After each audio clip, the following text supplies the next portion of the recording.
வணக்கம். இந்த பதிவில் நம்ம ஆர் ப்ரோக்ராமிங்கில் எப்படி ஃபங்க்ஷன்ஸ் க்ரியேட் பண்ணுறது அப்படிங்கிறத பார்க்கலாம். ஏன்னா நம்ம நிறைய இடங்களில் டேட்டா சயின்ஸில் ஃபங்க்ஷனை வச்சு தான் ஏதாவது ஒரு செயலை நம்ம செஞ்சுக்கிட்டே இருப்போம். இப்போ இதில் நம்மளாகவும் ஃபங்க்ஷன் க்ரியேட் பண்ணலாம், ஏற்கனவே இருக்கக்கூடிய ஃபங்க்ஷன்ஸையும் பயன்படுத்திக்கலாம். நம்மளாக ஃபங்க்ஷன்ஸ் க்ரியேட் பண்ணுறோம் அப்படின்னா அதுக்கு பேர் யூசர் டிஃபைன்ட் ஃபங்க்ஷன் அப்படிம்பாங்க. ஏற்கனவே இருக்கிற ஃபங்க்ஷன்ஸை நீங்கள் பயன்படுத்துகிறீங்க அப்படின்னா அதுக்கு பேர் ப்ரீ டிஃபைன்ட் ஃபங்க்ஷன்ஸ் அப்படின்னு சொல்லுவாங்க. இந்த ப்ரீடிஃபைன் ஃபங்க்ஷன்ஸ் எல்லாமே ஏதாவது ஒரு லைப்ரரியில் தான் நம்ம பில்ட் பண்ணி வச்சுருப்பாங்க, அதை பயன்படுத்திக்கலாம். அந்த லைப்ரரி நேமை நீங்கள் தெரிஞ்சுக்கலாம். இப்போ நம்ம என்ன பண்ணலாம், ஒரு சிம்பிள் ஃபங்க்ஷன் க்ரியேட் பண்ணலாம். அதுக்கப்புறம் அதோட கான்செப்ட்ஸை ஒன்று ஒன்றா பார்க்கலாம்.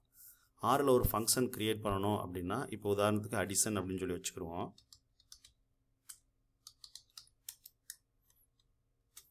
அந்த ஃபங்க்ஷன் நேமை நீங்கள் ஆப்ஜெக்ட் நேமை முதல்ல கொடுத்துட்டு நம்ம அந்த அசைன்மெண்ட் இனிஷியலைசேஷன் ஆப்ரேட்டர் கொடுத்துட்டு ஃபங்க்ஷன் அப்படிங்கிற கீவேர்டை நீங்கள் கொடுத்துடணும்.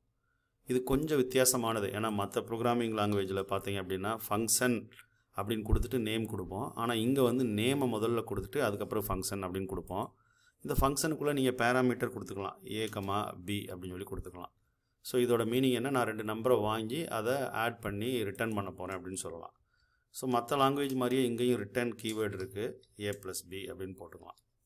ரொம்ப சிம்பிளாக இருக்குது இல்லைங்களா. இப்போ அடிஷன் அப்படிங்கிறது ஃபங்க்ஷன் நேம், ஃபங்க்ஷனுங்கிறது keyword, it takes 2 parameters, add பண்ணிவிட்டு it returns sum addition of 2 numbers அப்படின்னு வச்சுக்கலாம். இப்போ இந்த ஃபங்க்ஷனை இப்படி எக்ஸிக்யூட் பண்ணிங்கன்னா இது லோட் ஆகி மெமரியில் வந்துடும். இப்போ இதை கால் பண்ணணும் அப்படின்னா நீங்கள் அந்த ஃபங்க்ஷன் நேமை யூஸ் பண்ணி நீங்கள் 2 நம்பரை பாஸ் பண்ணால் போதும். இங்கே நீங்கள் கன்ஃபியூஸ் ஆகிக்கிறக்கூடாது. அதாவது நம்ம டிஃபைன் பண்ணும் பொழுது தான் நேமை தனியாகவும் ஃபங்க்ஷனுங்கிற கீவேர்டையும் பேராமீட்டர்ஸையும் தனியாகவும் பண்ணுவோம். கால் பண்ணும் பொழுது மற்ற லாங்குவேஜ் மாதிரி இங்கே 2 பேராமீட்டர்ஸ் இருந்தால் அடிஷன் ஆஃப் 10, 20 கொடுத்தா போதும். இப்போ பாருங்கள் 13 ரிசல்ட் வந்துடும். இங்கே ரிட்டர்ன் அப்படின்னு சொல்லி ஒரு கீவேர்டு இருக்குது இல்லைங்களா. இதை அப்சர்வ் பண்ணிங்க அப்படின்னா ஆரில் ஒரு பவர்ஃபுல்லான ஒரு சின்டாக்ஸ் இருக்குது. இந்த ரிட்டர்ன் இல்லாமல் நீங்கள் A+Bன்னு கொடுத்தாலும் அதை ரிட்டனாக எடுத்துக்கும். இது வேறு எந்த லாங்குவேஜ்லையும் கிடையாது ஆக்சுவலாக. அதாவது கடைசியாக நீங்கள் எழுதக்கூடிய ஒரு ஸ்டேட்மெண்ட்டில் என்ன வேல்யூ வருதோ அதை டிஃபால்ட்டாக அது ரிட்டர்ன் பண்ணிடும். இப்போ உதாரணத்துக்கு இதே கோடில் இந்த ரிட்டர்னை நான் எடுத்துகிட்டு இப்போ வெறும் A+B அப்படின்னு கொடுத்தாலும் ஒரு சேஞ்சுக்காக அவுட்புட்டை மட்டும் 11, 20ன்னு கொடுப்போம். இங்கே பாருங்கள் எந்த சேஞ்ச் இருக்காது. ஆனால் நீங்கள் ஒரு பிகினராக இருந்தீங்க அப்படின்னா இந்த ரிட்டனை வச்சு நீங்கள் கோடை எழுதும் பொழுது உங்களுக்கு கொஞ்சம் ஒரு கிளாரிட்டி கிடைக்கும், தெளிவாக நீங்கள் அந்த கோடை புரிஞ்சுக்கலாம்.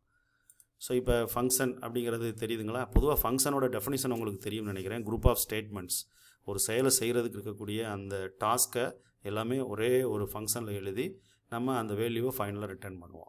இப்போ நம்ம இன்னொரு யூசர் டிஃபைன் ஃபங்க்ஷன் எழுதலாம். இந்த யூசர் டிஃபைன் ஃபங்க்ஷனில் என்ன அப்படின்னா நான் ஒரு லிஸ்ட் ஆஃப் வேல்யூஸை ஆட் பண்ண போகிறேன். அதுக்கு சமேஷன் அப்படின்னு சொல்லி அந்த ஃபங்க்ஷன் நேம் கொடுத்துக்கலாம். ஃபங்க்ஷன் கீவேர்ட் கொடுங்க. இதில் ஒரே ஒரு லிஸ்ட்டை வாங்குங்க. நீங்கள் ஆரில் எக்ஸ்பிளிசிட்டாக ஒரு பேராமீட்டர் ஒரு வேல்யூவா இல்லை மல்டிபிள் வேல்யூஸான்னு சொல்ல தேவையில்லை, அதுவே எடுத்துக்கும். ஓகேங்களா, அது ஒரு பெரிய அட்வான்டேஜ். இப்போ என்ன பண்ணலாம், ஒரு செட் ஆஃப் நம்பர்ஸை ஆட் பண்ணணும் அப்படின்னா எனக்கு ஒரு லூப் வேணும் இல்லைங்களா. இங்கே ஃபார் லூப்பை பற்றி நம்ம பார்க்கலாம்.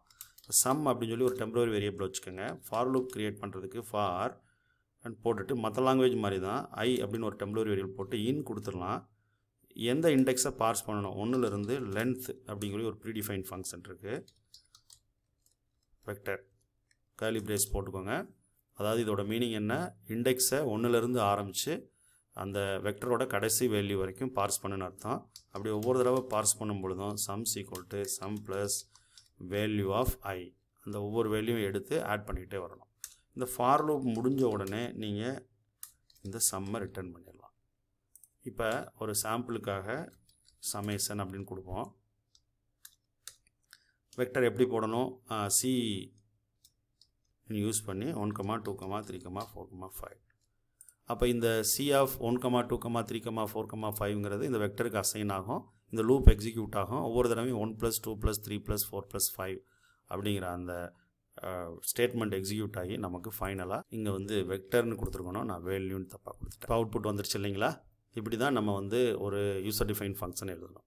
இப்போ நம்ம ஒரு சில ப்ரீடிஃபைன் ஃபங்க்ஷன்ஸை எப்படி பயன்படுத்துறது அப்படிங்கிறத தெளிவாக பார்க்கலாம். இப்போ நான் ஒரு லிஸ்ட்டு க்ரியேட் பண்ணிக்கிறேன். உதாரணத்துக்கு மார்க்ஸ் அப்படின்னு சொல்லி நம்ம வச்சுக்கிடுவோம். இப்போ ஒரு 5 மார்க்ஸ் நான் எடுத்துக்கிட்டேன். இப்போ இந்த மார்க்கோட ஆவரேஜ் கால்குலேட் பண்ணணும் அப்படின்னா அதுக்கு வந்து மீன் அப்படின்னு சொல்லி ஒரு ப்ரீடிஃபைன் ஃபங்க்ஷன் இருக்குது. எந்த ஒரு ஃபங்க்ஷனோட விவரத்தை நீங்கள் அறியணும் அப்படின்னா கொஸ்டின் மார்க் போட்டு மீன் இந்த கான்சோலில் கொடுத்துட்டீங்க அப்படின்னா உங்களுக்கு அதோட ஹெல்ப் வந்துடும். இது வந்து பேஸ் லைப்ரரி அப்படிங்கிறதுனால இன்க்ளூட் பண்ண தேவையில்லை. ஸோ இதுக்கு பேர் அரித்மெட்டிக் மீன். இது வந்து ஆவரேஜ் ஆஃப் தி அந்த நம்பரை கொடுத்துரும். இங்கே பாருங்கள் மார்க்ஸ் அப்படின்னு கொடுத்தா. இப்படி தான் நீங்கள் ப்ரீடிஃபைன் ஃபங்க்ஷன்ஸை பயன்படுத்தணும். வந்துருச்சுங்களா? இப்போ ஒரு ஸ்டாண்டர்ட் டீவியேஷன் நீங்கள் யூஸ் பண்ணணும்னா அது எந்த இதில் இருக்குதுன்னு தெரிஞ்சுக்கோங்க. ஸ்டேட்ஸ்ன்னு இருக்குது, அதை நீங்கள் பயன்படுத்தணுங்கிறது இல்லை, அதாவது இன்க்ளூட் பண்ணணுங்கிறது இல்லை.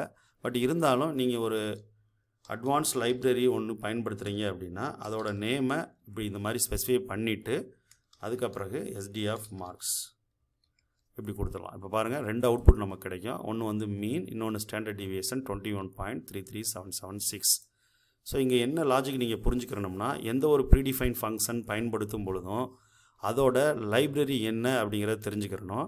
அது வந்து அந்த ஆறில் இருக்கக்கூடிய பேஸ் லைப்ரரி அப்படின்னா அதை இன்க்ளூட் பண்ண தேவையில்லை. இல்லை ஒரு அட்வான்ஸ் லைப்ரரி வந்து நீங்கள் பயன்படுத்துகிறீங்க இன்டர்நெட்லேருந்து இன்ஸ்டால் பண்ணி அப்படின்னா அதோட நேமை யூஸ் பண்ணி அதில் இருக்க ப்ரீடிஃபைன் ஃபங்க்ஷன்ஸை நீங்கள் பயன்படுத்திக்கலாம்.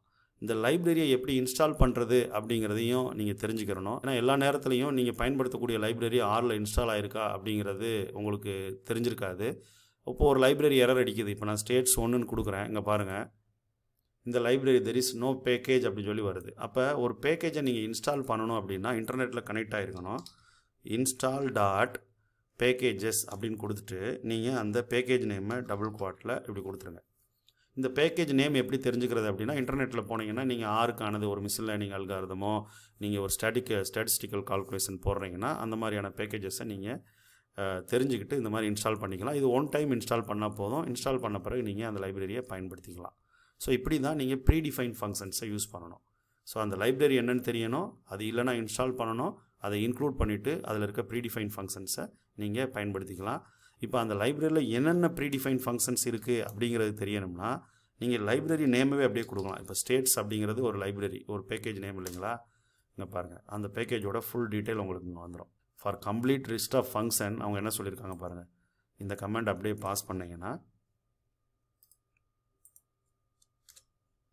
பாருங்கள் இத்தனை ஃபங்க்ஷன் இருக்குது ஸ்டாட்டிஸ்டிக்ஸில். இதில் நான் இப்போ யூஸ் பண்ண ஃபங்க்ஷன் பார்த்தீங்கன்னா எஸ்டி ஸ்டாண்டர்ட் டீவியேஷன். புரியுதுங்களா? இப்படி ஒரு லைப்ரரியில் இருக்கக்கூடிய அந்த ஃபங்க்ஷன் டீட்டெயிலையும் பார்த்துக்கலாம்.